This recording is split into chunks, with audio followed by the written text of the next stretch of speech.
Hello, I'm Renfield, and you're watching Transylvania Tonight with Candace Carita and my master Drac. You may be wondering what I'm doing here because last time you saw me, I was sitting in a jail cell in Texas. Well, you know, like that old adage says, destiny turns on a dime. I heard that in a country song. Well, we'll tell you more about that later in the show. But for now, let's just let it suffice to say I'm living in the high life in a lap of luxury. I'm drinking the finest coconut juice and snacking on gourmet sewer sausages. You can tell they're gourmet sausages because I'm eating them off of toothpicks. That's convenient because if you get any rat gristle stuck in your teeth, you can always have a toothpick handy to fry it out. Hey, those look pretty good. They are. Are you going to eat all those? Well, would you like one? Sure. Okay. Here. Can I have one that you haven't been eating on? And do you have any crackers, by the way? Only the best. That's why they call them Ritz.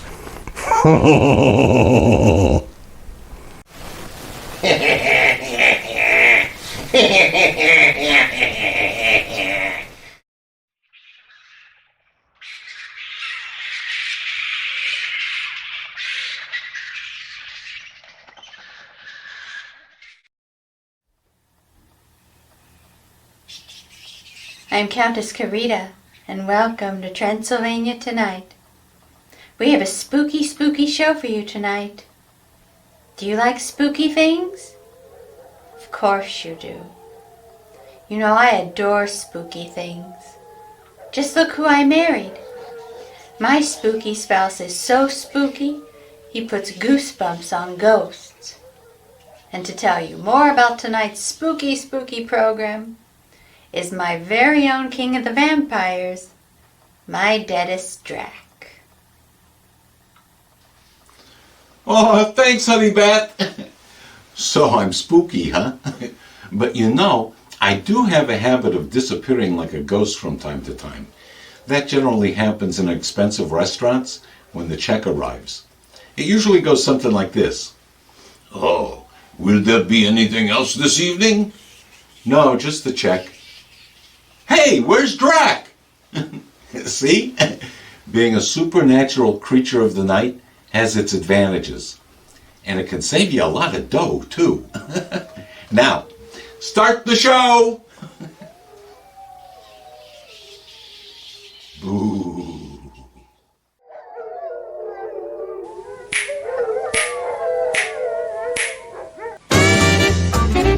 Not even close to being live from the Borgo Pass. It's Transylvania Tonight with your hosts, the award-winning King of the Vampires, Drac, and Countess Carita, the darling of the undead. Join Drac and Carita for tonight's feature film, Woman on the Run.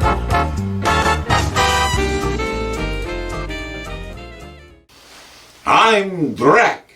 She's Countess Carita, and welcome to Transylvania Tonight. Thank you for joining us.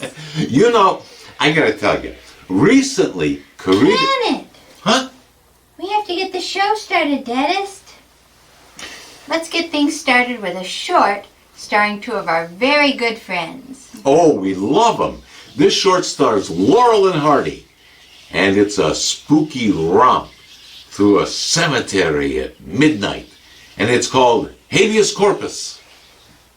Stan and Ollie in a cemetery at midnight. What could go wrong? Roll the short.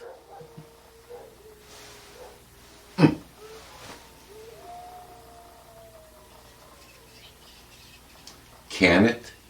Mm-hmm. Since when do you publicly tell me, and this is really public, can it? Which one of us really runs this show? Somebody pulled the stake out of my heart.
We hope you enjoyed seeing Laurel and Hardy in Habeas Corpus. And that brings us to tonight's feature film. You know, over the years we've shown films that featured men in the title, like The Man Who Knew Too Much, The Man Who Changed His Mind. But Hey! Huh? That sounds familiar. Didn't I say that? Yeah, I did say that. No! No! Me and my big mouth. The Man Who Knew Too Much. The Man Who Changed His Mind. Oh. You know, let's get started with tonight's movie. Tonight we have a great 1950 film noir starring Ann Sheridan and Dennis O'Keefe, and it's called Woman on the Run. Is that the story of your life? Why would it be the story of my life? Because every time you look at a woman, she runs. I'm cursed, you know? Just cursed. Do you believe in curses? Do you? Well, you're still here, aren't you? See what I mean? Ann Sheridan, Dennis O'Keefe, 1950, Woman on the Run. Start the movie.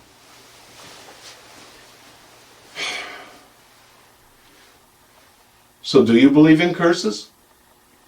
I don't know, man. Well, why don't you look into that for us? Okay.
I'll give it to you without the hoopla, Danny boy. The simple facts of life. I'm sitting in a crossfire with the cops on one side and Smiley Freeman on the other, and the both of them gunning for me.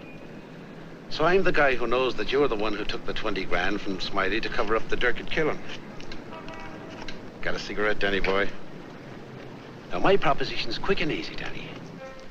We split the 20. 5 for you, 15 for me, and I take it on the land. Live and let live's my motto. Oh, that look in your eye, Danny's painful to me pride. Danny boy, don't kill me. Danny boy, don't.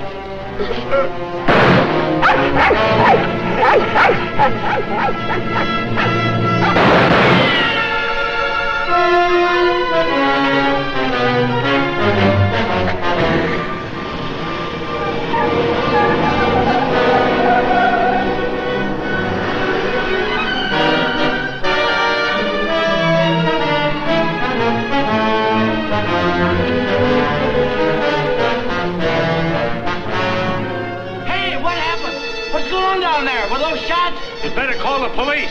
There's been a murder.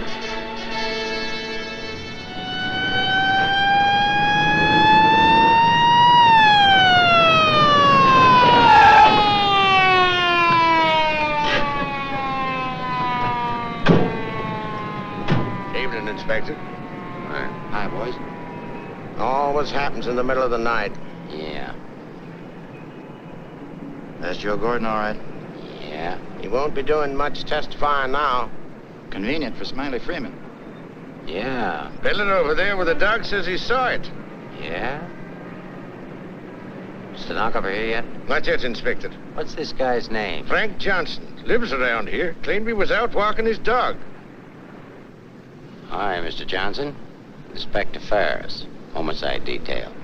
Understand you had a front seat. I sure did. Get a good look at the killer? Too good. That streetlight was right on his face when he got out of his car and shot at me. Shot at you. Twice. You're lucky he missed. Think you'd recognize him? You saw him again? That's not a face I'm likely to forget. Pick him out of a lineup? I think so. Yeah. Say, what's this all about anyway? The dead man, Joe Gordon, was going to testify before the grand jury next week. That's tough. Not too. He had a bad record. He knew too much about Smiley Freeman. You know who Smiley Freeman is? The gangster? That's right. Gordon was our witness. Now you're it. Me? Yeah. All you have to do is identify the killer. We'll do the rest. Married? In a way. What do you mean, in a way? Are you or aren't you? Yeah, I am. Where do you live? Right over there, 136 Alta Linda, apartment 4D. Pick up Mrs. Johnson. Bring her over here. Okay. Hey, don't wake her up. She's not gonna like it. Well, she'll want to know where you are, won't she? We're taking you down to headquarters. Headquarters? What for? Protective custody. I see what you mean. Now, where were you standing when he shot at you? Oh, right down there. Show me. Well, I was right down there with the dog when the car drove up. I didn't pay much attention to it. A little bit later, I heard a shot. I looked up just in time to see this fellow, what's-his-name, fall out of the car. Then the killer pumped another shot right into him. My dog barked. He got out of the car, started to shoot at me. I ducked, and he drove away. What kind of a car? I don't know, a light coupe. They all look alike to me. Well, his aim was all right. He was just shooting at the wrong target. He thought your shadow was you.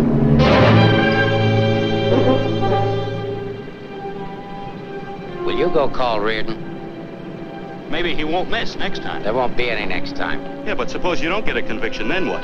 Do I have to spend the rest of my life with police protection? Or wind up on a sidewalk like him? What are you worried about? He missed, didn't he? Stay here a minute. We'll get the rest of the story downtown. I hate to get mixed up in this. Yeah, it's getting so a man has to be careful where he's looking these days. Take it easy. Keep out of here, will you? Say, I think I dropped my pipe somewhere around here. Is it okay if I look for it? Remember where you had it last? Yeah, it was right over here somewhere. What's the matter, bud? I'm giving you Come on, get out of here, will you?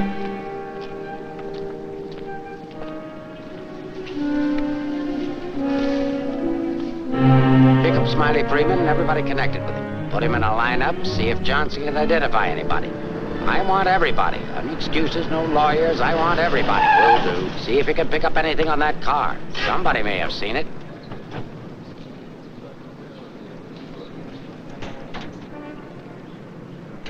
Mrs. Johnson, that's not your husband. Man was killed. He saw it happen. He's right over here. Sorry I had to get you out of bed, Mrs. Johnson. But after all, we had to make sure that he had a wife. Where is he? He took a powder. Sergeant, pick up Johnson.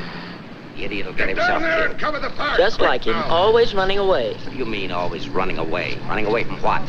From everything. Broadcast description. White, male American. Wears a trench coat, soft brown hat. A very ordinary looking fella, I'm afraid. Yeah. Well, how would you describe your husband, Mrs. Johnson? I couldn't. I haven't been able to for a long time. May I go now? Come on, you mutt. Nice dish, huh? Nice looking dish. I want everything shut off. Bridge controls, roadblocks, everything. I'll stick with her. Right. Did you hear the shots fired? How could I? I was in bed, sound asleep. Find any pictures of him? No, but plenty of her. Just some tired snaps of him. They won't do anybody any good. But keep them. Reads books on psychology. I wonder why. Has he got a problem? I wouldn't know. Maybe he's confused. Aren't we all? Pipe smoker. What does that mean? Nothing.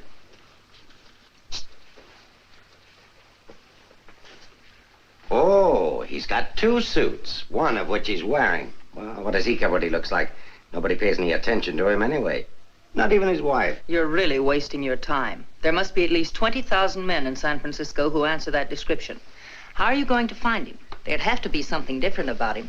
Different anyway from other people. There is something different about him. There's something different about everybody. And we're going to dig till we find out what it is. Now, you see our problem, Mrs. Johnson. Why won't you help us? I'm helping. What do you want me to do? I want you to answer a few questions. Go ahead, ask. Where does he generally go when he's not at home? I haven't the faintest idea. Has he any relatives in this area? No. Who are his friends? I don't know his friends. The dog is our only mutual friend. Do you always go to sleep when he walks the dog? No, sometimes he goes to sleep and I walk the dog. Say, Inspector, here are a couple of more. Oh, I'm terribly sorry. There's been a mistake. Release these men at once. Keep digging. Okay. Every man between the ages of 35 and 40 who is out tonight is wearing a trench coat and a snap-brim felt. All of them 5'11", weighing 170, and all of them scared to answer questions. The domestic situation in this town must be terrible. Yeah.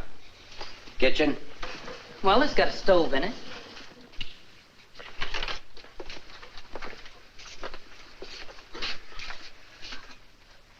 Hey.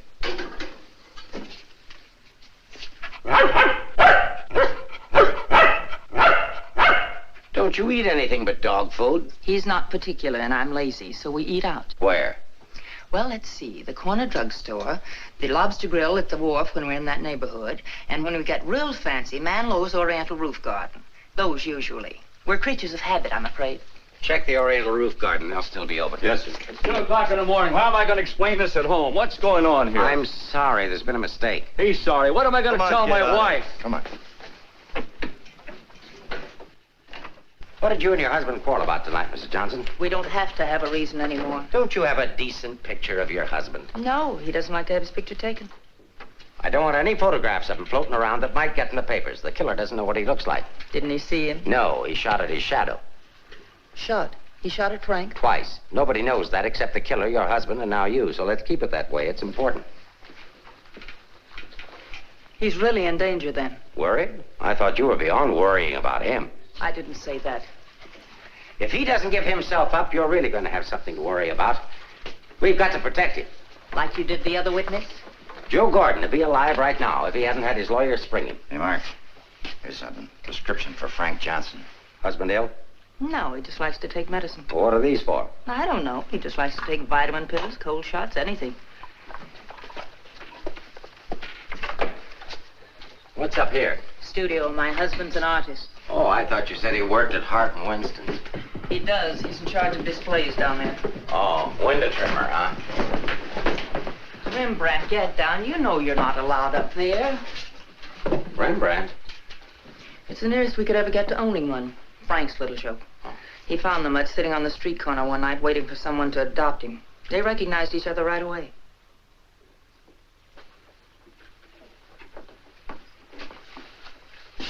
Is this supposed to be you? Yes. It was a lovely autumn day. The wind was blowing through my hair. It was all very charming, but that was 4 years ago. That was Frank's Cyprus period. He had 4 important periods in his painting career. Say, how did you two ever happen to get together in the first place? I met him at a friend's house in Carmel. He wanted to paint, and I was all for it. I had $5,000, and he had $2,000 in talent, so we got married. After Carmel, he became restless, so we went to Taos, New Mexico, where he painted Indians. That's an Indian. Yeah. Then he got tired of Indians, so we went to Bucks County, Pennsylvania, where he painted old Dutch barns with hex signs on them. Say, did he ever do a self-portrait? He didn't like himself that much. Oh. You do these in Pennsylvania? No, he got restless again, so we came to San Francisco. Here he started sketching crummy old characters that hung around wharves, missions, and gin mills. That was his social protest period. Then our money ran out and he had to take a job. Couldn't sell the stuff, huh? He wouldn't try to sell it. Didn't think it was good enough. These sketchbooks are filled with great ideas he never got around to painting. Well, didn't you try to get a job? Why should I? That's his responsibility, not mine. Friend of your husband's? No, that's his burlesque period. Now that I like. It's pretty good. Yes, but it takes more than talent to have a career. You have to have staying power. Frank's a drifter, so when the money ran out, we just drifted. Who's this? Oh, some dance team over in Chinatown. Know him? Oh, he's a retired ferry boat captain who does sand sculptures at the beach. Oh, I know who that is. That's Rembrandt. What has all this got to do with finding Frank? You just answer the questions. That is, if it doesn't hurt. Why should it hurt me? It's all past and done with. If you want to snoop into the remains of our marriage, that's up to you. Don't touch that telephone. If that's your husband, find out where he is. But keep on talking.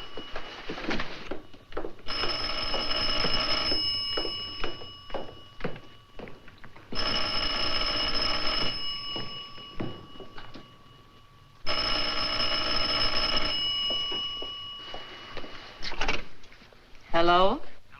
Oh, hello, Frank. Trace that call. I'm sorry to interrupt, but if I were you, I'd hang up. The police are tracing your call. Hello. Hello. Hey, hang up. Seems to me I heard music. Wasn't that music? You didn't do your husband a favor, Mrs. Johnson. It's bad enough to be alone in a big city with no place to go. But as soon as the newspapers hit the streets and the killer finds out he didn't get your husband, there'll be guys looking for him with guns. If I had a husband I wanted to get rid of, I'd do exactly what you did.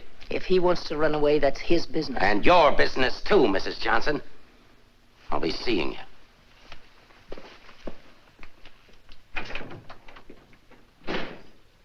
No wonder the world's full of bachelors.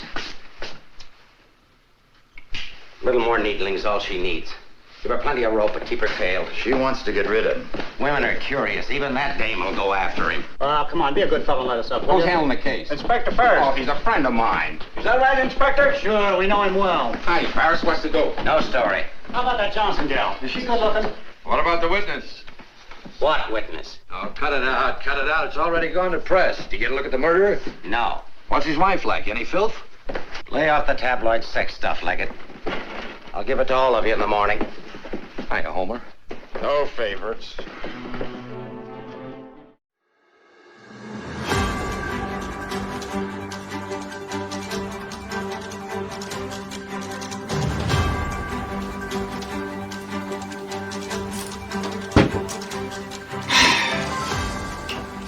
Well, I guess we can't put this off any longer, can we? I'm Drac, and this is the Bargo Pass Report. Our top story tonight. Hold on, dude. Hold on, dude. Yeah. I'm sorry. No, I mean that, really. I apologize. Is it okay for me to start now?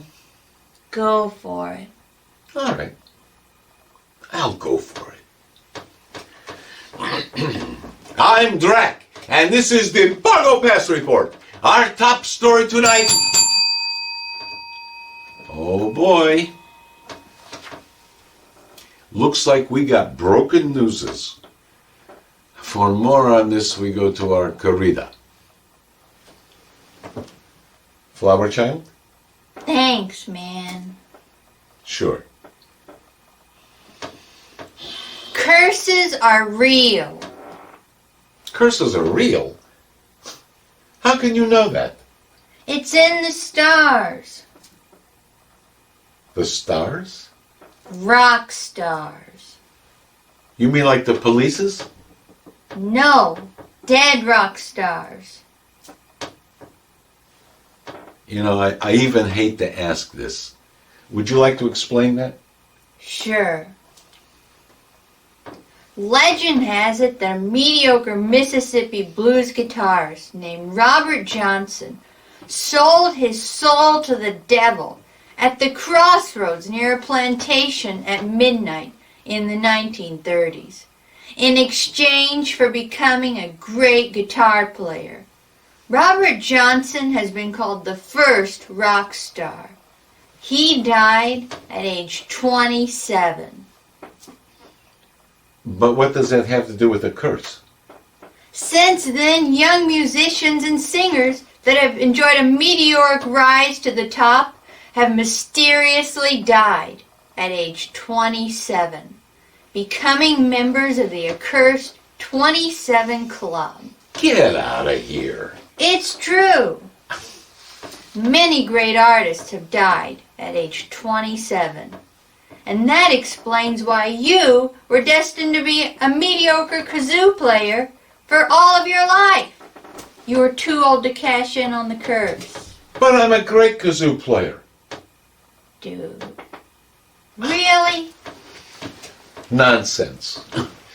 In other news, we're hearing that... What? Brian Jones, founding member of the Rolling Stones, died at age 27. In other news, we're... Jimi Hendrix, age 27. In other news, we're... Janis Joplin, age 27. In other news, Jim Morrison, age 27. But Carita, that's still not proof of a curse. Oh, there's proof. In the stars? No, dude, numerology. Huh? Robert Johnson started the ball rolling by making a deal with the devil. Everything that symbolizes the devil is inverted, like a star has a point. But when it's turned upside down, it becomes a two-horned pentagram. Yeah. And? And the symbol of the Trinity is 3. For the devil, the number of the beast is 666. And? When you invert 666, it becomes 999. And? What's 9 plus 9? 18. And what's 18 plus 9? Whoa. 27.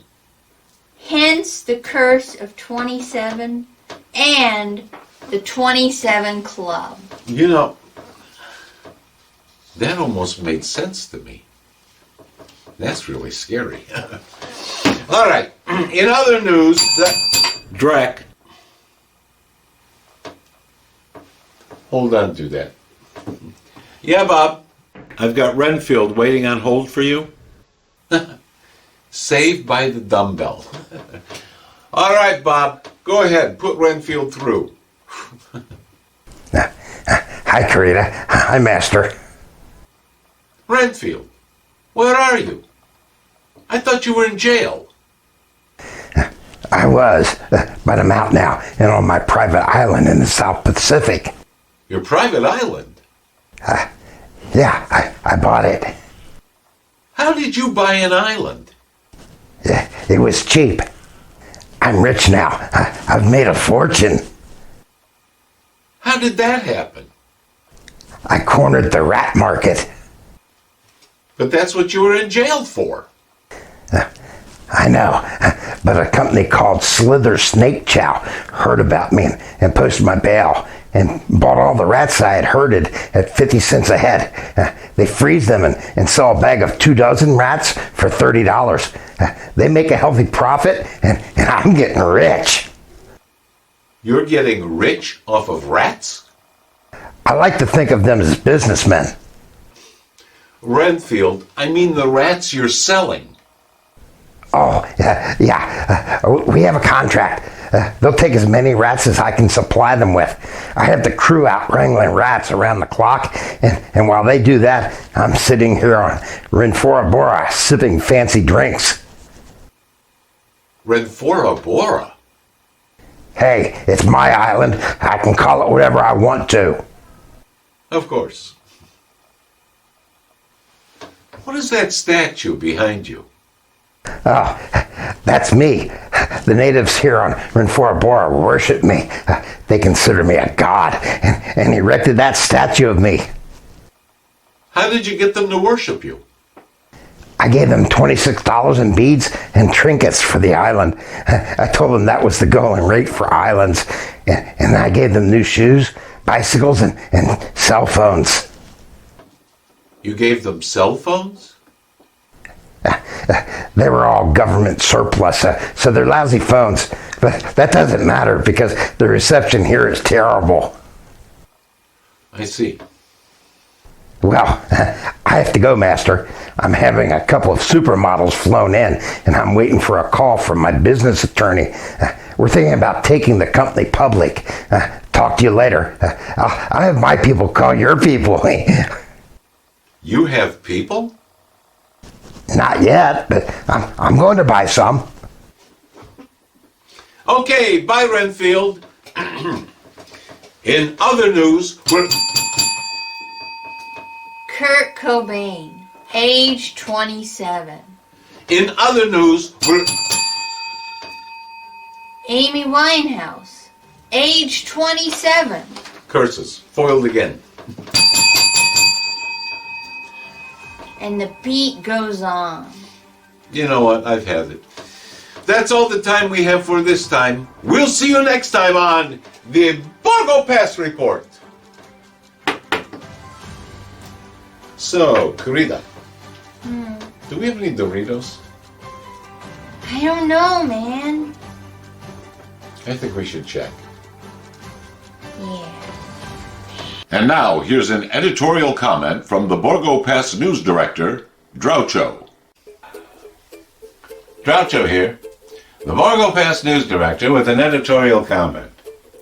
Well, when last we met, I told you it was time to start thinking about your spring house cleaning. And I hope you were more careful about it than I was. Never throw out anything you may want, or may need. Recall how I so glibly and lightly talked about throwing out an old broad? Her name was Fanny Fulbright. And trust me, that Fanny was full and bright. You know what I mean, fellas? Fanny Fulbright. But I found out after I'd kicked her out that her initials, FF, could have just as easily stood for Fortune 500, because Fanny sat on the board of over 24 of the best Fortune 500 companies. And if that Fanny was sitting on a board, I hope it was a strong one. So don't do what I did. Don't act in haste and repent in leisure. Or, in my case, repent in leisure suits. Because if I'd kept Fanny, I could have been dressing out of Savile Row, or at least J.C. Penney's. Now I'll be lucky to shop out of Goodwill. I'm Groucho, the Borgo Pass news director, and this has been my cautionary editorial comment. Fanny. Oh, Fanny, where art thou? And how do I get you back? I know. I'll take Fanny out to dinner. She loves Mexican. That's it. I'll take her to a fancy Mexican restaurant. You know, the one where you get a burrito, a taco, and a chalupa, all in one box for only $5.99. And once she wraps her lips around that big beef burrito, she'll be mine again. Always have a plan. This has been an editorial comment from the Borgo Pass news director, Groucho.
Going in. Are you the police? Smile when you say that. I'm a reporter. Oh, a newspaper man. Well, you don't have to say it like that. Let go of me. Go away. What the hell? Are you just going to leave me dangling here? Well, you just said I don't care what I said. Help me get out of here. It's a pleasure, Mrs. J. You are Mrs. Johnson, aren't you? No, I'm the maid taking my night out. Oh, what magic I possess. A moment ago, total strangers. Now you're in my arms. So it's love at first sight.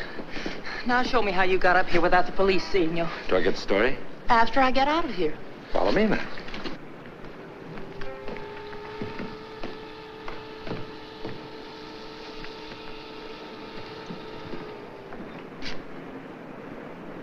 Looks like half the police force is down there.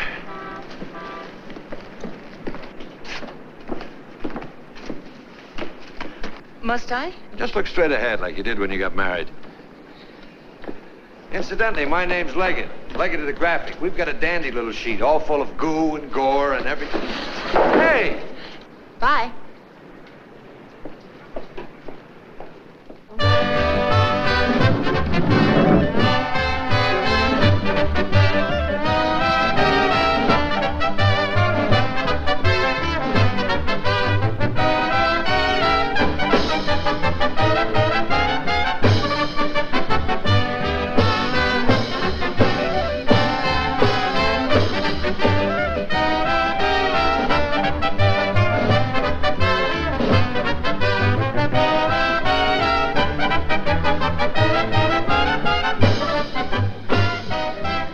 You wish something?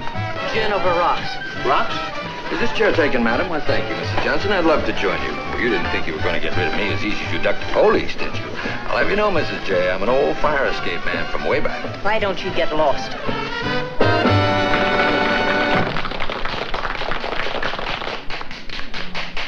Now then, how about the story? You'll get the story from my husband when he's safe and sound in jail. Oh, but he won't be safe and sound. Have you forgotten a fellow by the name of Joe Gordon? Do you wish something? Yeah, let me have a bourbon old-fashioned. Why did you come here tonight, Mrs. Johnson? Or shouldn't I ask? Because I like it here. You didn't by any chance come here to meet, say, your husband, did you? Or is that a far-fetched supposition? Supposition? I better stop using those four-syllable words. I won't be working for the Graphic anymore. Where's your husband, Mrs. Johnson? I don't know. Did he see the killer? I don't know. Should we dance? Why don't you drop dead? 帶呢個餐紙俾呢個女人坐喺佢嗰把頭樹啊！好咧。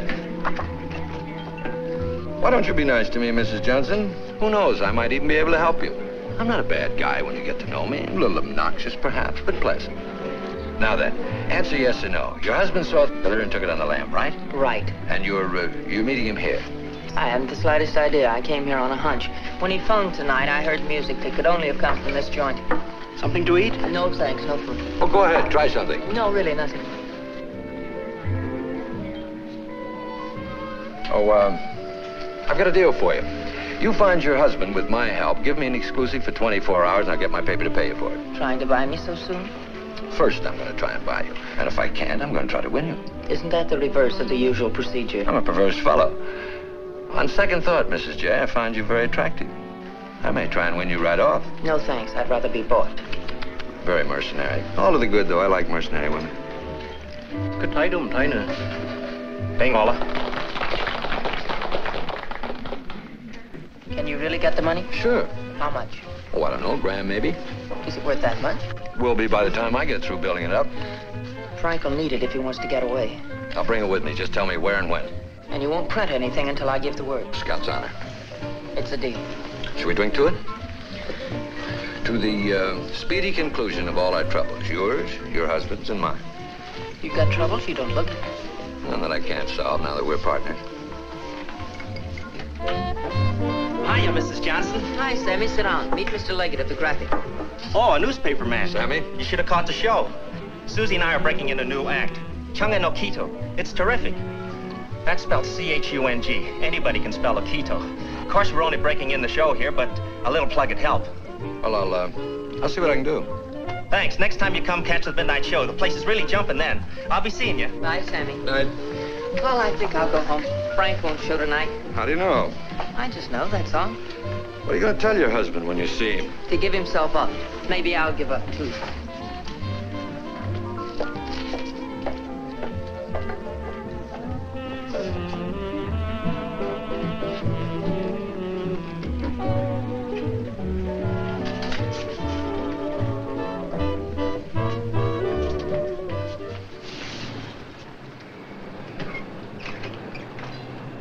Leave your flag down. You want to go in over the roof? No, I'll go in the front door and give them something to think about. No, in that case, I'll disappear. Let's not give them too much to think about. Well, if I need you, I'll get in touch with you. Oh, you won't have to get in touch with me, Mrs. Johnson. Just look around. I'll be there. Good night, Mr. Leggett.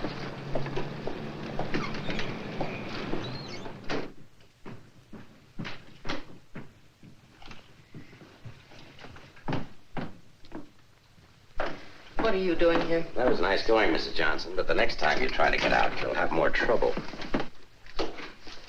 I've got news for you. I've just seen your husband's doctor. Why, aren't you feeling well? Your husband isn't a hypochondriac. He's a very sick man. He's got a bad heart. I don't believe it. Ask Dr. Holler.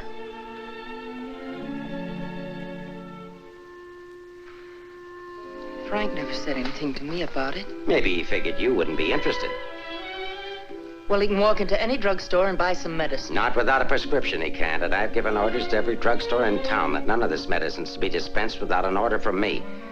If he should have an attack and not have that with him, you know what that means. You can't do that. If it's the only way I can get him to come in and testify, I mean to use it. But Frank's done nothing wrong. Oh, yes, he has. He was in the wrong place at the wrong time. I thought the police were supposed to protect people, not put them in danger. All it says in my book, sister, is that the good of the majority's got to be upheld. And for the good of the majority, Frank Johnson's got to testify. If he gives himself up, we'll give him a supply of medicine and we'll protect him. And if he doesn't? He'll die of a heart attack or a bullet from one of Smiley Freeman's men. I don't believe a word you're saying. You're only trying to frighten me. And I'm getting pretty sick of you. Now get out of here. Of course, if you want to try to find it, I won't try to stop you. But I don't think you can find it. I don't think he's running away from us. I think he's running away from you. I said get out.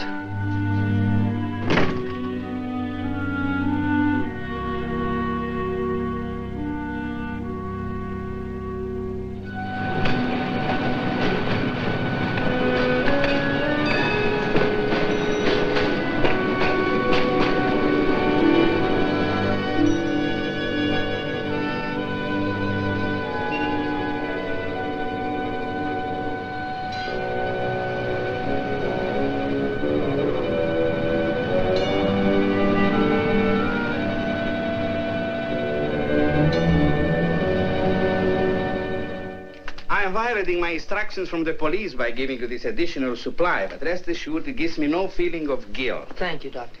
After the excitement of last night, your husband undoubtedly used the ampules he carried with him. So you see, my action is not prompted by kindness so much as reluctance to gamble with a man's life. Is his heart really that bad, Doctor?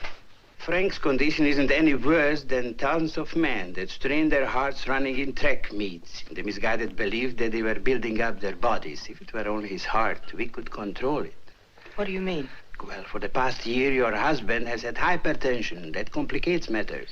Hypertension? What causes that? Well, I'm not sure. My guess is overwork, unhappiness, anxiety. But you know more about it than I do. Why should I? But naturally, you must know about his troubles. I'm only his doctor. You are his wife. Oh, yes. I'm that bitter, selfish, vicious wife. The cause of his unhappiness, the cause of his failure. Is that what he told you? Is that what he tells everyone? Frank didn't discuss his private life with me, nor do I care to hear it from you. I shall explain to you his condition, and that's all.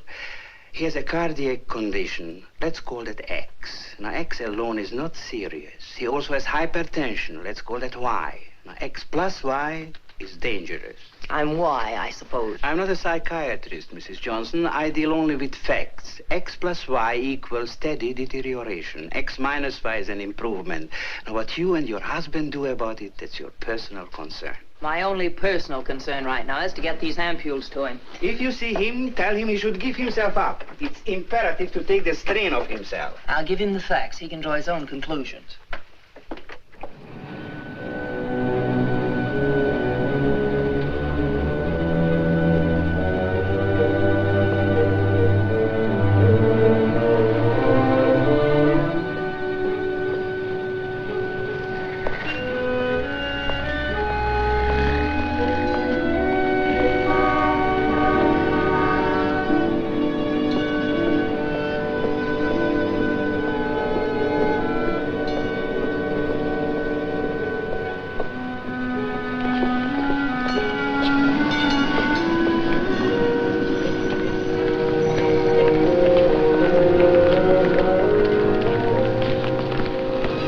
Darling, I thought I'd never find you.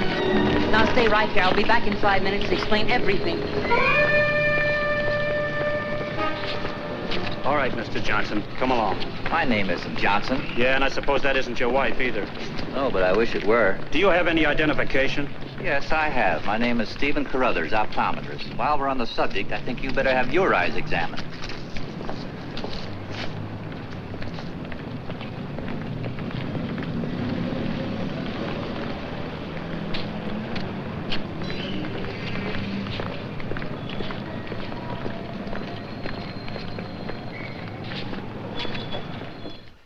So Frank is a fugitive from the law. Well, that's just like him. He's so adventurous.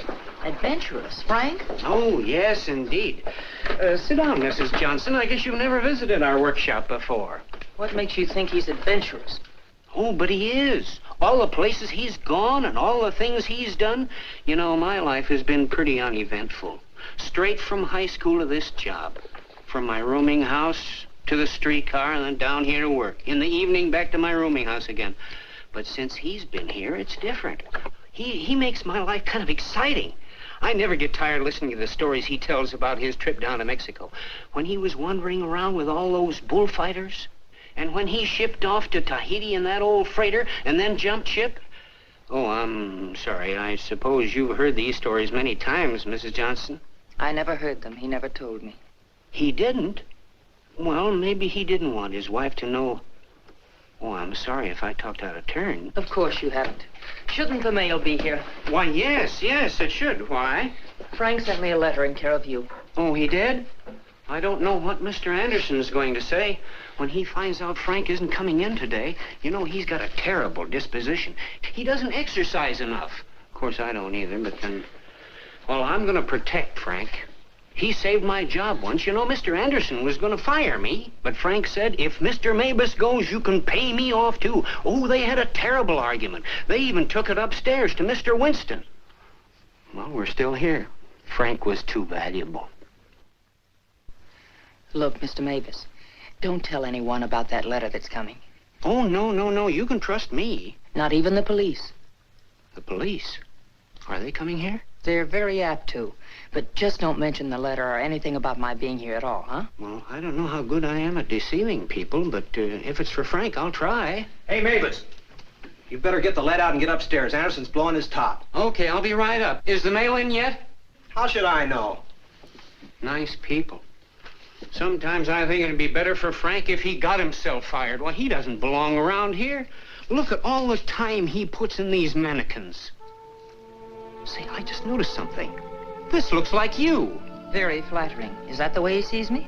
Well, it may be a little severe, but it shows he was thinking about you anyway. Yes, and what he was thinking. Mail! You've only got 2 today, Mr. Mavis. Wasn't Frank here? No, he's late. Was there a letter for him? No, I just had a new song I wanted him to hear. Frank's the only one who listens to me sing. Oh, brother, have I got a crush on that man. No letter. Oh, but there's got to be one. Well, maybe it'll be here on the afternoon mail at 3 o'clock. If one comes, hold it for me. And let's just keep it our secret, shall we?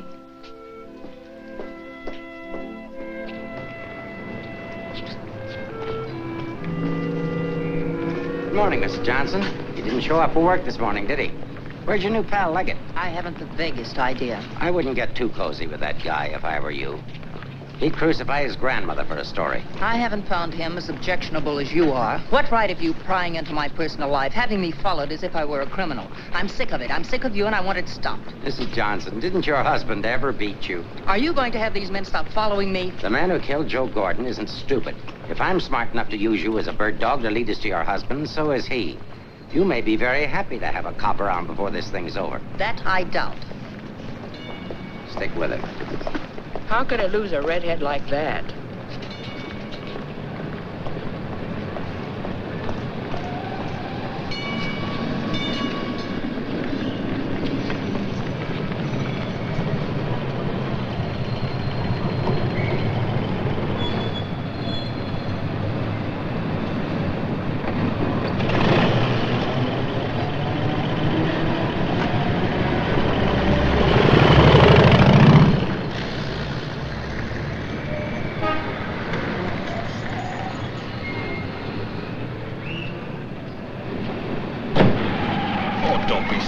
This morning. All I'm trying to do is help you. Do you know that you've got a little shadow?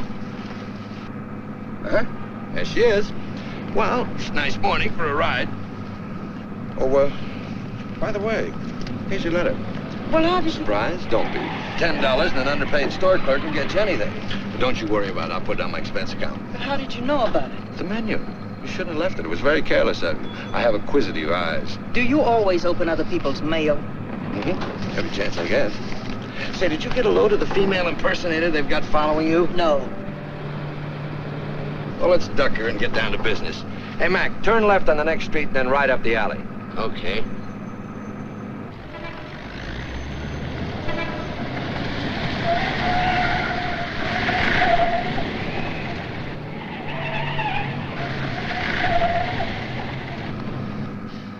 Mean anything to you? Oh, a lot of things. Something to go on? I'm not sure. What does he mean in there about the doctor and the ampules? It's medicine he needs. He has a bad heart. How bad? Bad enough. I just found out. He's got to have these pills, and he can't get them anywhere. The police have seen to that. Yeah, squeeze play. That Ferris is smart. Will he die? I don't know. I spoke to his doctor.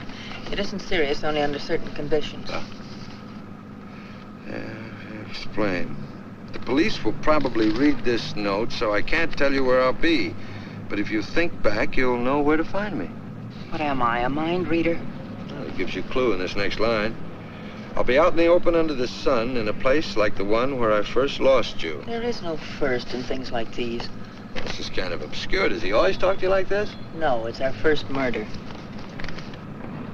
You know, Mrs. J, your husband's a pretty clever guy at that. No, I know you don't think so, but he is. He's testing you. He's asking you to admit that your marriage is a failure and that it's your fault. He's saying that he understands you, but that you don't understand him. Now listen, Mr. Leggett of the Graphic. I've had just about enough of the all-wise male. In the past 10 hours, I've met 3 men. 3 men who all put together haven't known Frank for one fraction of the length of time I have. Yet they all know him better than I do. Well, along the way, I found out a few things myself. I found out how Frank Johnson really feels about me. That at the first chance, his first excuse, he took off, ran. That he didn't even think enough of me to confide in me that he was ill. Then at the store, in the faces of those mannequins, I saw what he really sees in me. All right, it's okay if that's the way he feels about it, but if he wants his ampules, he'll have to come out of hiding and get them. What did you have for breakfast? Cigarette and coffee? Cigarette. I thought so. Take us over to Lancey's on Powell. Lancey's? Okay. This place has the best waffles in town. Butter in every little square. View's always better on a full tummy. How about another one? No thanks. Now that I've got you softened up, Mrs. J, there's something that I have to tell you. You have to find your husband. No, not for the money, I promise. You are my story, but for yourself. He's challenged you. You've got to accept it or admit he's right. I really would like to find him, if only I could decipher the riddle in this letter. Together we can do it. That letter's like drawing a graph.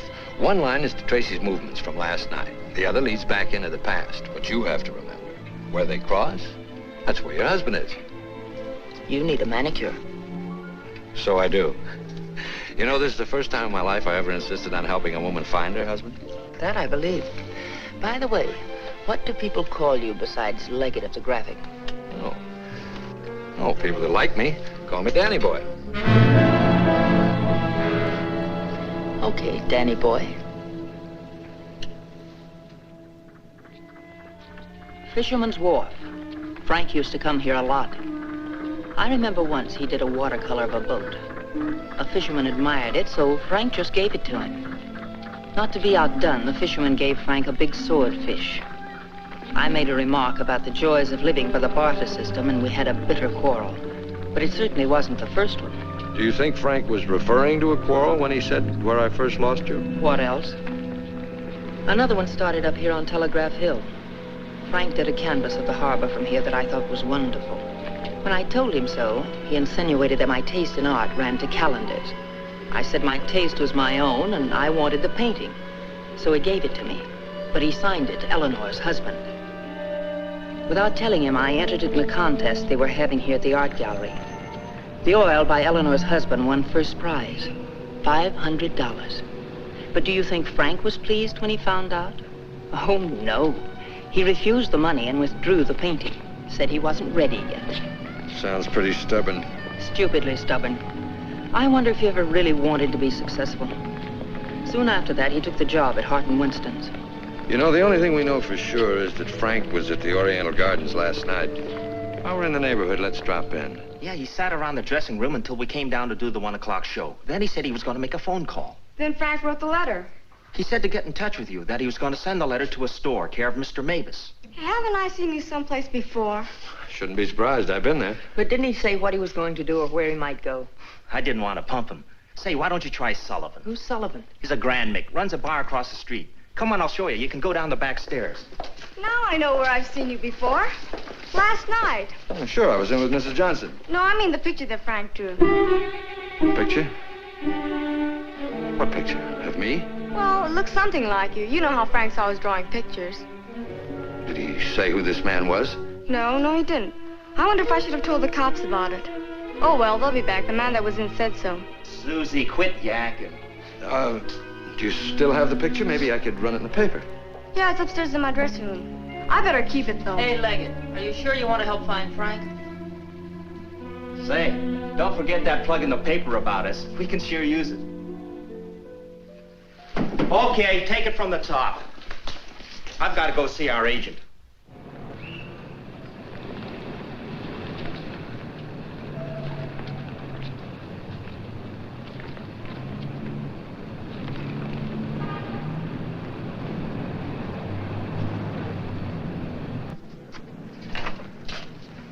I've heard about this place for years. Never been here before.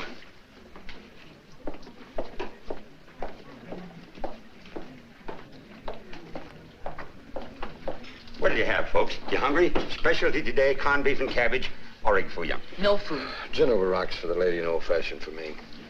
I think I'll call a paper and see if anything's broken. You can get more out of him alone anyway. Say, why don't you wear a hat? I look funny in hats. You know, you're right. What is it? No, I didn't drop a nickel.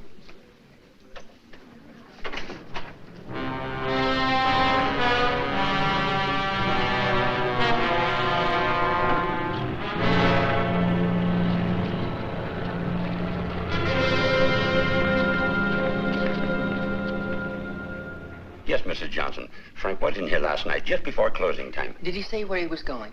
No, he didn't. Just borrowed $10 is all. Maybe I should tell you. There was a couple of fellas in here this morning asking about Frank. Fellas that you couldn't very well say, mind your own business to. Is he in some sort of trouble, Mrs. Johnson? Some. He didn't come home last night. They're all alike. I've been looking for mine for 3 years.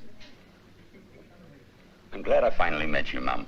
I often wondered what kind of a woman Frank was married to. Not that I imagined he was too easy to live with, being so quiet and moody and strange at times. For instance, now look at this picture. Look at the date he put on it. Frank painted this for me about 6 months ago. It was on St. Patrick's Day. But look at the date on it. March 17, 1947. Well, I suppose it's an artist's privilege. March 17th, that's Frank's birthday. 1947. We spent the day on the beach at Cypress Point. Then we suddenly decided we had to see the sunset from the top of the mark. So we drove to San Francisco. We had a car then. We had champagne cocktails and watched the sunset over the Golden Gate. After all, it was Frank's birthday and St. Patrick's. We had a beautiful dinner at Andre's and Cafe Diablo at Amigos. Then we drove back to Carmel in the softest moonlight I've ever known. Ah, there's nothing like being young and in love. And daft. To boot. What? Daft, to boot. Well, I guess people are entitled to do crazy things on their birthday. This year we didn't. I went to a movie. Frank came down here and painted that picture. Now I know what Frank meant when he said someone should have been in that picture with him.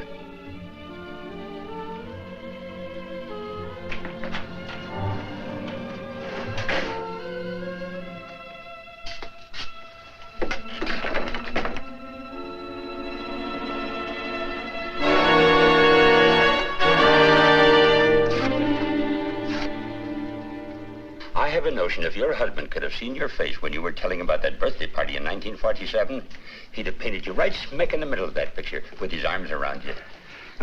Sorry I was so long. Oh, Mr. Leggett of the graphic, Mr. Sullivan. He's helping me look for Frank. Hi. Freshen up a little, will you? I'll hold the garbage. You? No, I'm fine. Get something?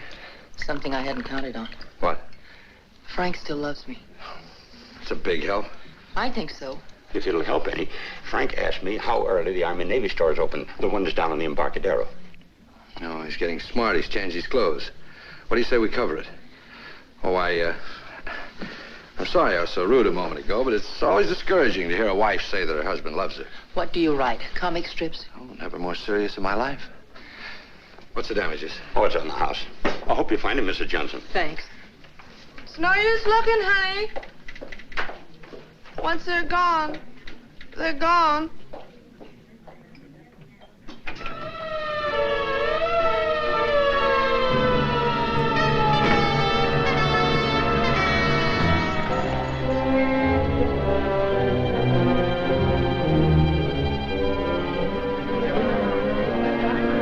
How'd it happen? I was walking along and she almost hit me. She must have fell from the Oriental roof garden up there. Who is she? She's one of the dancers from the show. Maybe a drink, Sammy? It helps sometimes. No, thanks. Hi, Sammy. Let him alone, can't you? I just heard about it. I'm sorry. I can't understand it, Inspector. Susie was happy. We were doing great. There was no reason for it. Sometimes we don't know what makes people tick, even the ones closest to us. I just can't believe she killed herself. Well, maybe she didn't. Inspector, how Well, else? it could have been robbery. She might have surprised somebody in the dressing room. Did you check her stuff, see if anything was missing? No. Well, do it now.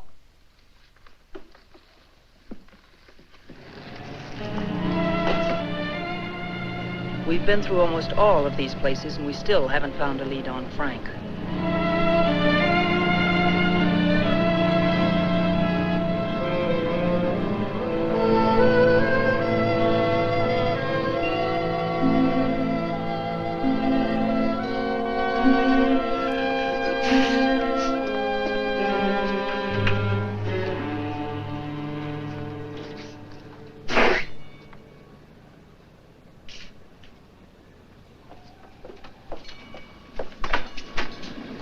Mind if I look at this coat? That's a man's coat. Mind if I look at it? Say dollars. That's Frank's coat. Where did you get it? None of your business. But that's my husband's coat. No, it ain't. It's mine. Fella came in here and traded that coat and $4 for a pea jacket and a cap. When? When I opened up this morning. Where'd he go? How do I know? I just sell stuff. I don't watch people. Shut the door as you go out.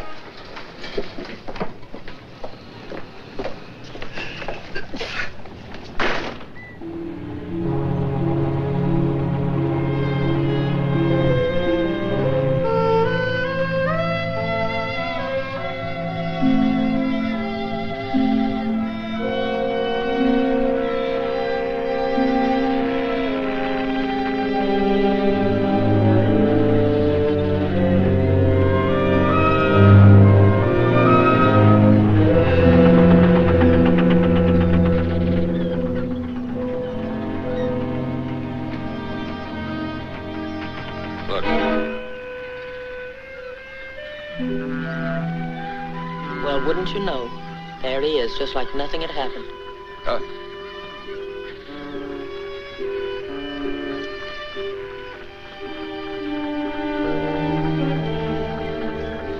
Frank. I beg pardon? Oh, I'm sorry.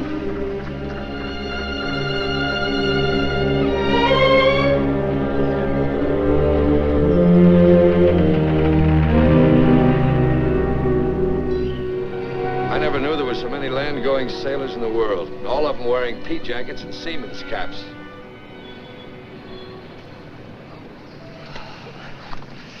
Beat, huh? Mm-hmm. I might as well admit it. I can't remember. No thanks. There's not much sun left to find him under. If you think back, he said in his letter, you'll know where to find me. Danny, maybe if I'm alone, I can figure this out. I've got to go home anyway and feed the dog. He's been locked up all day. Oh, sure. I could meet you later someplace. How about picking me up at the corner of Montgomery and Union Streets when you're ready? It's not much out of your way. All right. I'll meet you there in an hour. Uh-oh. Looks like your shadow's finally caught up with you.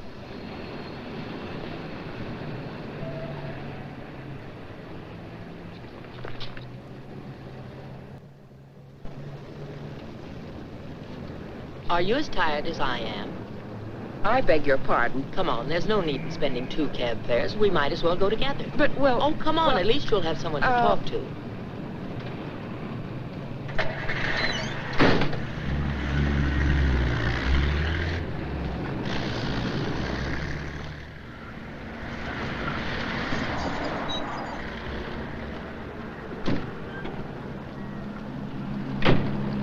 As a taxpayer, I thank you.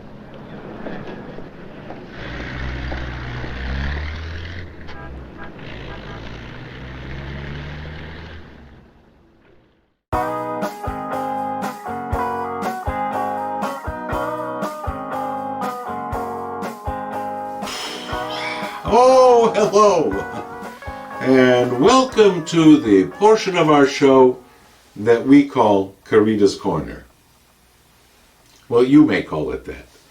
I tend to call it video chaos. You know what I mean? This is the segment where Carita gives you her thoughts on current affairs, or, more often than not so current affairs. Carita?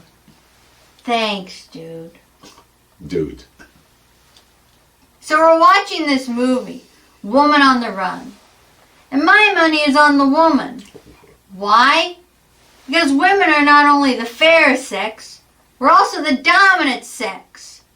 But it wasn't until 1966 when NOW, the National Organization of Women, was formed and started the feminist backlash against male chauvinism. Take a look at this time in our history and the women that were making the headlines. There was Betty Friedan, Bella Abzug, and Shirley Chisholm. And the women's liberation movement carried forward into the 1970s, where Billie Jean King beat that male chauvinist pig, Bobby Riggs, in a highly publicized tennis match. And who are the men making the headlines during this era? There was Lee Harvey Oswald, Sirhan Sirhan, James Earl Ray, Richard Speck, and Charles Manson. Need I say more? Make love, not death. And the entire movement was summed up in the 1972 anthem by Helen Reddy. I am woman, hear me roar. Women proved once and for all that they don't need men for anything. Go away, men, we don't want you. Stick it to the man! Are you finished? I am. Then I don't suppose you'd want to know that I Am Woman was written by Helen Reddy and Ray Burton. What? That's right. I Am Woman was co-written by a man. Thank you for joining us again on Carita's Corner. We'll see you next time. You mean I Am Woman was co-written by a man? Yeah, Helen Reddy couldn't do it by herself. Dude.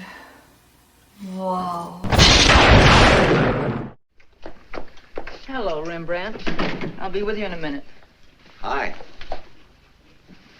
What, you again? Who let you in? Landlord, do you mind? Oh, no. Make yourself at home. I love having cops move in on me. Where's the letter? Don't pretend you don't know what I'm talking about. I mean the letter your pal picked up at Hart and Winston's this morning. I want it. Sees all, knows all, except where Frank is and who the killer is. Why don't you go back to jail or wherever it is you live and leave me alone? Oh, no. The merry-go-round's over. This case is going cold on me, and you're the only live thing in it. So from now on, I'm sticking with you. That's just peachy. Oh, I'm bushed. You ought to be. You covered a lot of territory today. My men are bushed, too. You should be more considerate. Can you make anything out of this letter? It's pretty cryptic. Not yet, but I'm working on it. This sounds like a guy in love. You think so? Yeah. I'll be out in the open, under the sun, in a place like the one where I first lost you. That kind of lays it right in your lap. Doesn't it mean anything to you? I wish it did. I'm glad you're not bringing me my medicine. Oh, don't worry. I'll find you. And I'll be right there with you when you do. Where you go, I go. Would you insist upon going with me if I walked the dog? I walked him. Anyway, there's a man out front, one in back and one on the roof. Fine. I'm staying right here then. So am I. We'll just wait till your husband comes to you, or you can't stand the strain any longer and go to him. Look, Mr. Ferris, maybe you were right in some of the things you said. Today I discovered a lot about Frank I never knew before. In one day, what you couldn't find out in 4 years. I guess I was the one that was mixed up. A lot of it's my fault anyway. I haven't been much of a wife. Well, that's quite an admission from you, Mrs. Johnson. Please, you've got to give me a chance to see Frank alone and give him his medicine. Then if he wants to come in and testify, that's up to him. But it's got to be his choice. I won't try to influence him one way or the other. Whatever he does is all right with me. But you've got to let me see him alone first. I believe you, and I'd like to help you, but I'm a cop. If Frank keeps on running, I'll have no witness, to say nothing of a job.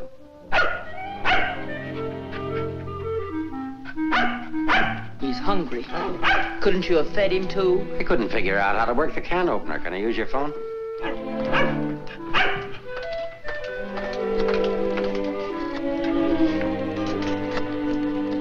Hello, Ferris. Anything come in? Keep it going till we get results. I think we're getting warm. Shaw there?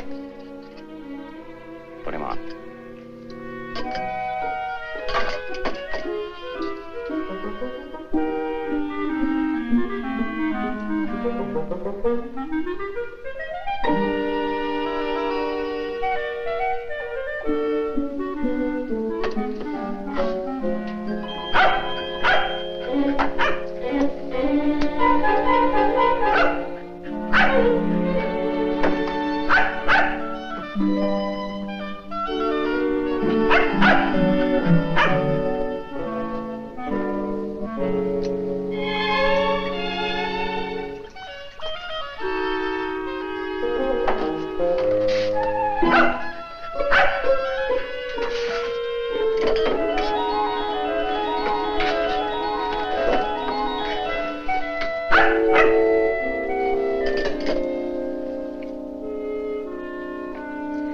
I'm sorry, Rembrandt. It's the only thing I could think of.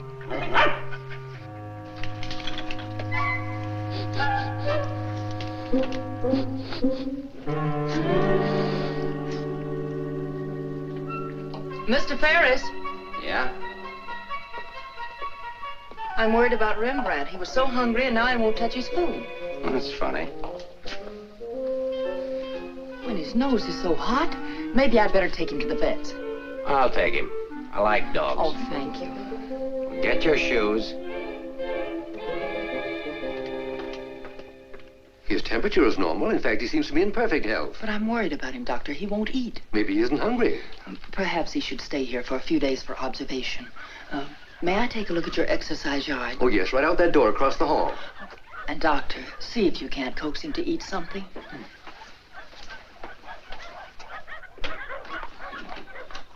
Doctor, I wish you'd look at Emmeline. I'm not the doctor. I'm here for treatment myself. I beg your pardon? Well, your wife thinks you ought to leave the dog for observation. That woman's not my wife.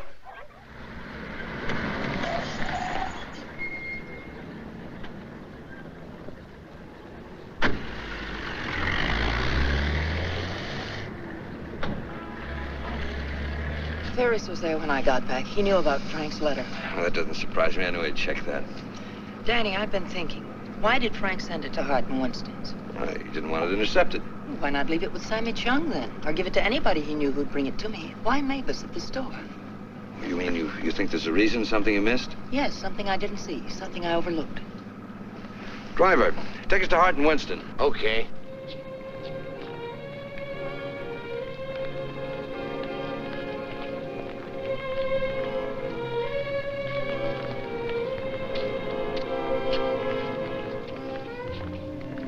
Weary, bitter, cynical.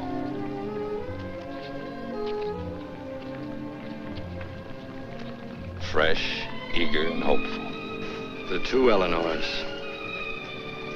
Now I remember. One day on the beach at Carmel, just after we were married, Frank made a mermaid out of sand. It was supposed to be me. And a big wave came up and washed it away. And he said, well, I've lost you. And I said, you'll never lose me, Frank. I won't let you. That's what he meant in the letter. It wasn't a quarrel. This means something to you. You know where he is? I'll take you there. Inspector Ferris wants to see you. Why? Look, he wants to see you. Where? Later.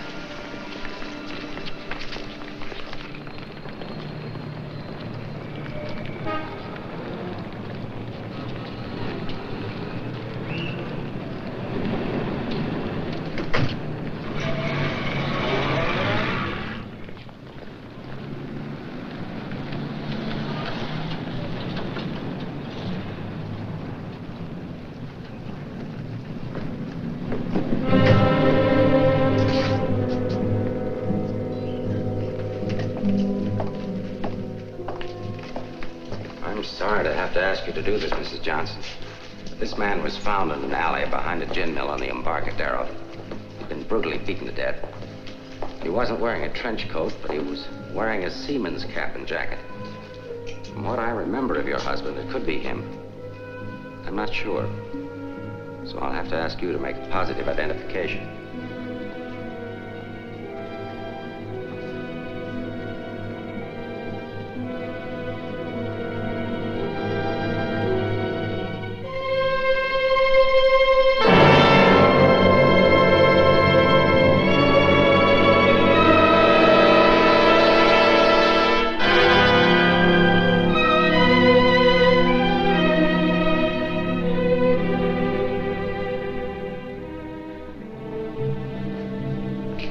Let her alone. There goes the Freeman case. 2 witnesses, 2 dead men. That's the way it goes sometimes.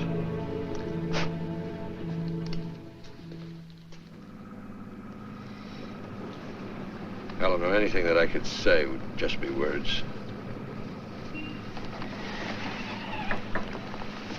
Danny, that wasn't Frank. For a quick moment, I thought it was, and I felt things I didn't know I could feel. What was I holding out for? Why didn't I learn to understand him? Why don't we give freely of ourselves when we can? If only I had another chance, I thought. Then I saw it wasn't Frank, and I fainted. Congratulations on your performance. But it wasn't an act. I really did faint. Where is he? At the amusement park at the beach.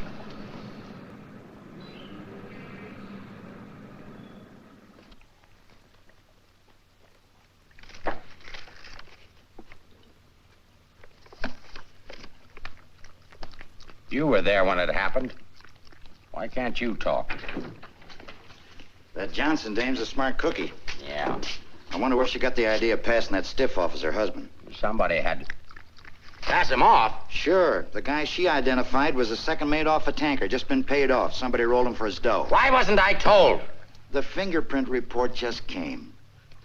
Kick me for a knucklehead. Get down to the taxi stand, check and find out where they took her.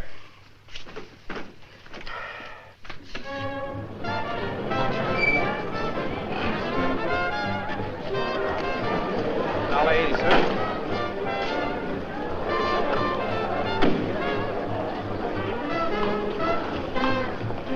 Hey, Mac, watch my cab. Will they want to get a hamburger? Okay, bud.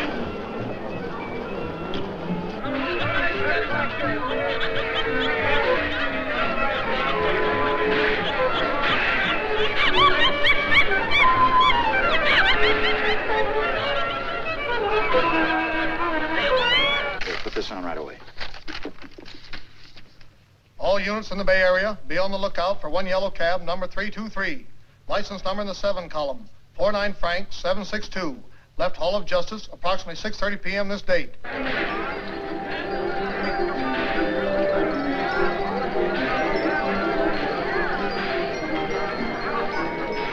Right down there beyond that railing at the sand sculptures.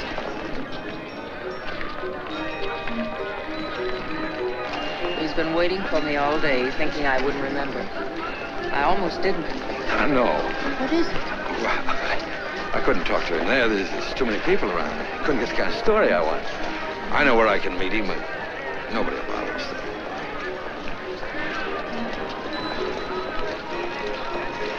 Oh, look at the sand sculpture.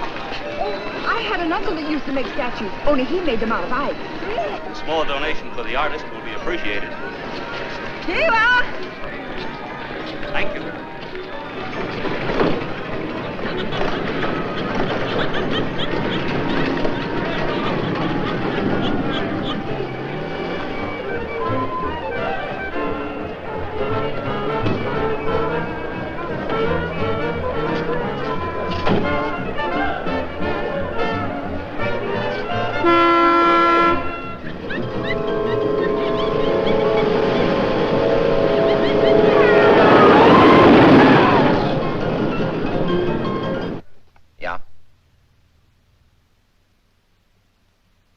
This thing's beginning to boil. We'll be right down. We're going to the beach. Come on, Rembrandt. What my eyes miss, your nose will smell. Come on.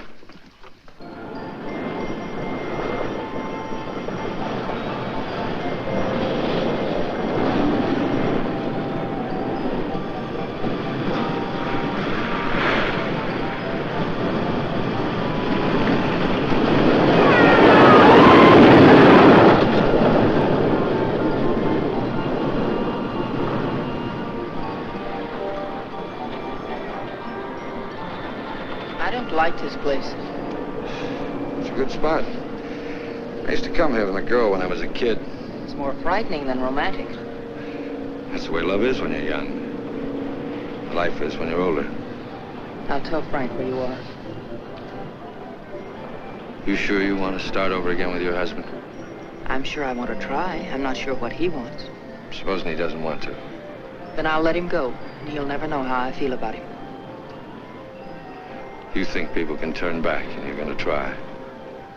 I know better. You're too cynical. It's your profession. It's too late now to change my profession. Okay. Go ahead, send him here. I'll bring him. No. What's the matter with you? Don't you still want the story? I guess I gotta have the story, but my way. You send him back. I want to see him alone first. If you want the money, I talk to him alone. All right, if that's the way you want it, I'll send him.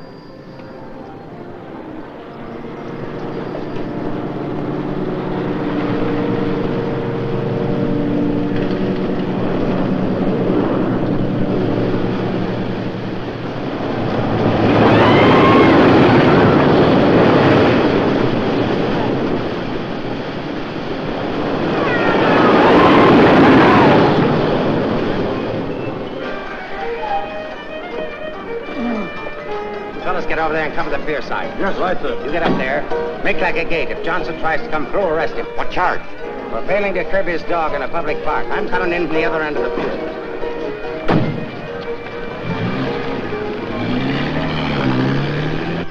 Hey! How are we doing? 771. Huh? That's better than I do on some Sundays. Thanks for taking care of things. You know, it's the first day I've had off in years. You know what I've been doing all day? Riding back and forth between here and Sausalito on my old ferry boat. Look, I can't stick around here anymore. I've got to get out of here. Say, Cap, I hate to ask you, but you... Won't take you very far. Here's the keys to my car and the ticket. Find it over in the parkway. Tank's full. Thanks, Cap. I'll get it back to you. You better.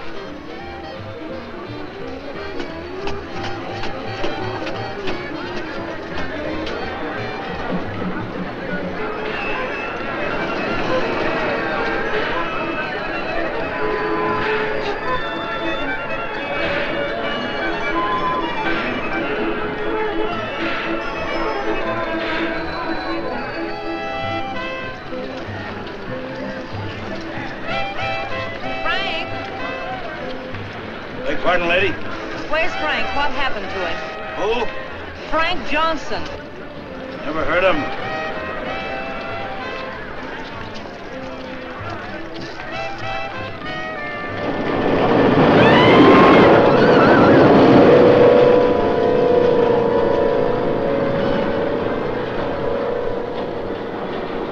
Sorry, Mrs. Johnson, but I had to be careful. Frank waited all day and said he couldn't wait any longer. So I loaned him my car about 5 minutes ago. Where'd you go? Over at the parking lot at the other end of the Midway. Thank you.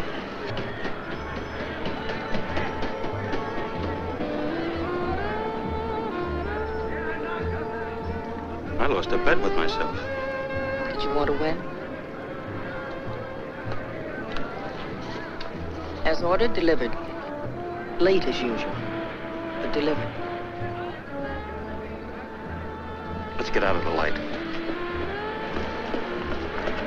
Keep an eye out for us, will you, Cap?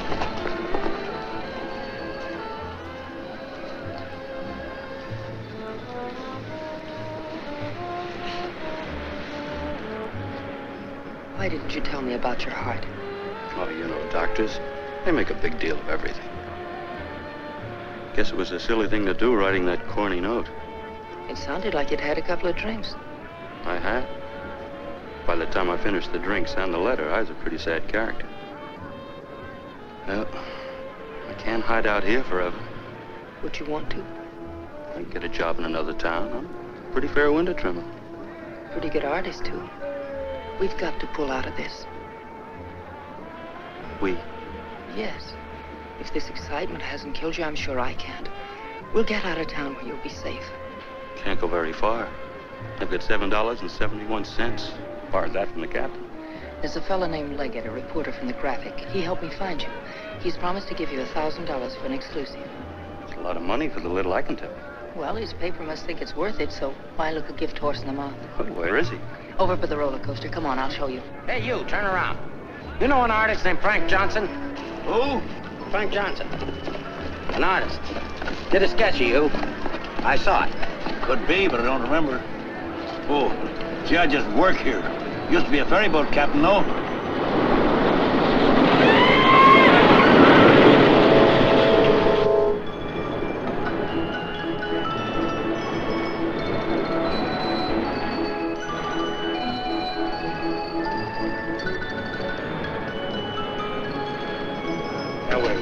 Over there, under the roller coaster. Go all the way to the end of the walk and duck in under the scaffolding. Okay. Here's the ticket and keys for the captain's car. It's parked down at that end of the main. Yes, I know.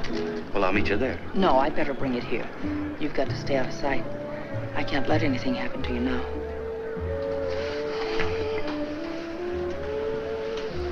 Nothing can happen to me now. Remember that man shot at you? How did you know? That wasn't in the paper. Ferris told me. Nobody else knows it. The guy that fired the shots.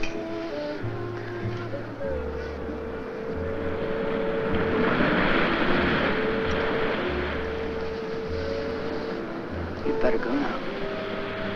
I'll be back as soon as I can.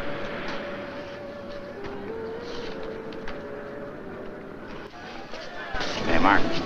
Prowl car out at the answers just got word for you to call in. Johnson hasn't passed me yet.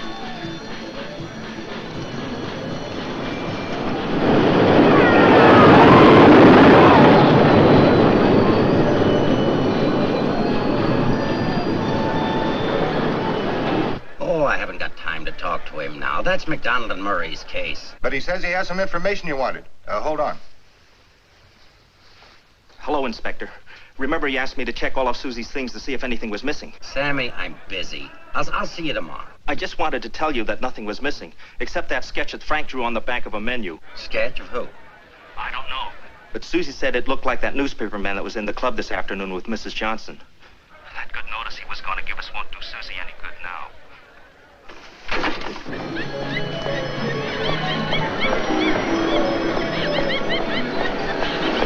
What happened? Where's Frank? He's on his way to meet you, but Ferris is here with the dog. Ferris.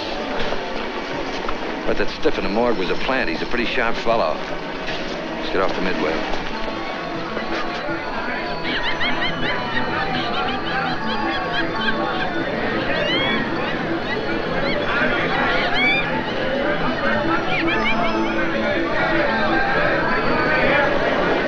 Come on, now never look for us in here. But these things make me sick.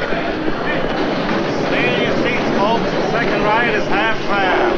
I'll never ride this thing again. Right, just wait, lady.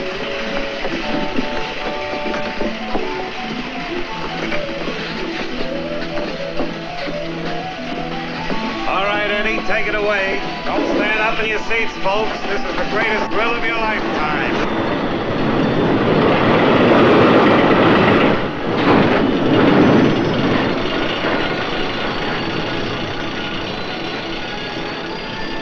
Ride only takes a couple of minutes. Besides, when we get to the top, we can see if Frank's there. Oh, he must be there by now.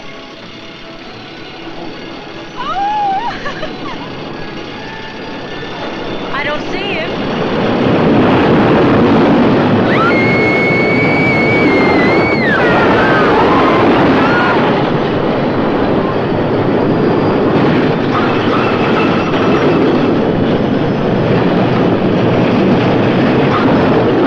Where is he? I don't know.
you stay on for another ride? I'll go see what's happened to Frank. I want to go with you. No, with Ferris outside, together we'd be too conspicuous. But, Danny... Ferris traced you here. If he found you, someone else could follow you, too. Second ride, half fare. Radio go again. Okay, Eddie, take it away. Don't forget, someone shot at him last night. They tried to kill him once, they'll do it again. Again, someone shot at him last night. They tried to kill him once, they'll do it again. Nobody knows that except your husband, the killer, and now you. Nobody knows that except your husband, the killer, and now you.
Be careful, there's a loose plank over here. I know.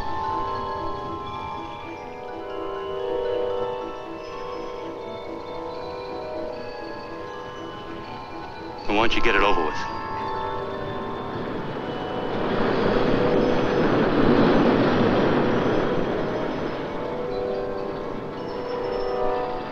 I don't have to, Frank.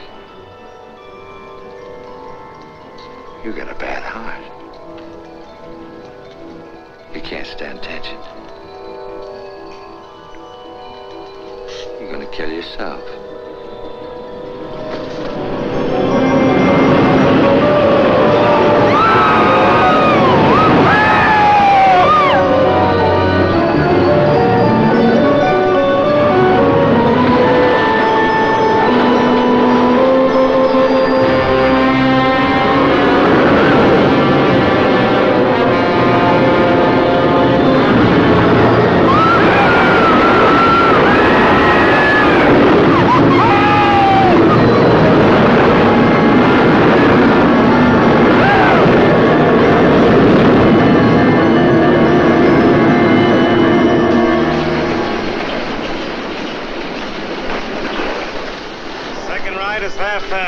Take advantage of the second ride. It's only half fare.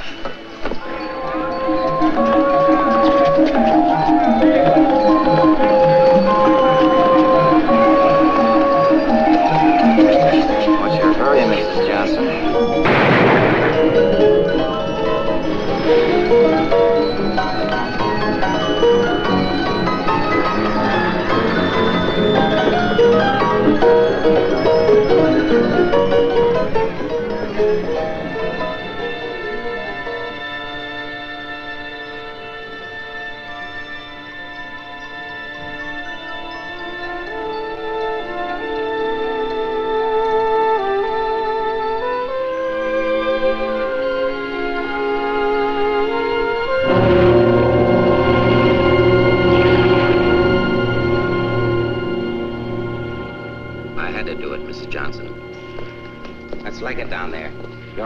Safe. Where's Frank? Out there on the midway.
that's our show for tonight.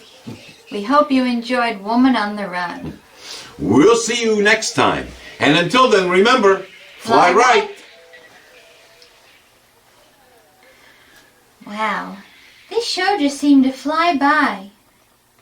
Well, the show flew by for you because you weren't here for most of it, Carita. Where was I? Well, let's just say the show flew by because you were flying high. Huh? Oh.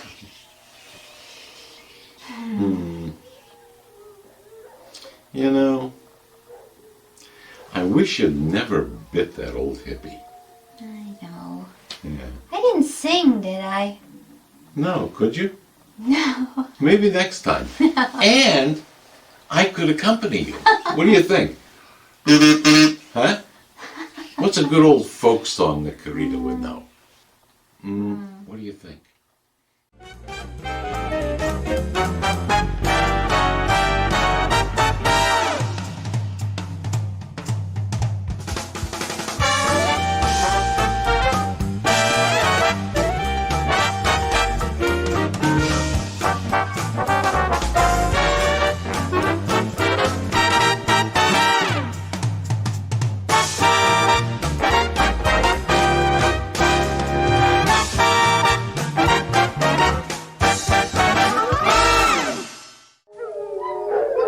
Transylvania Tonight is a Fly Right production.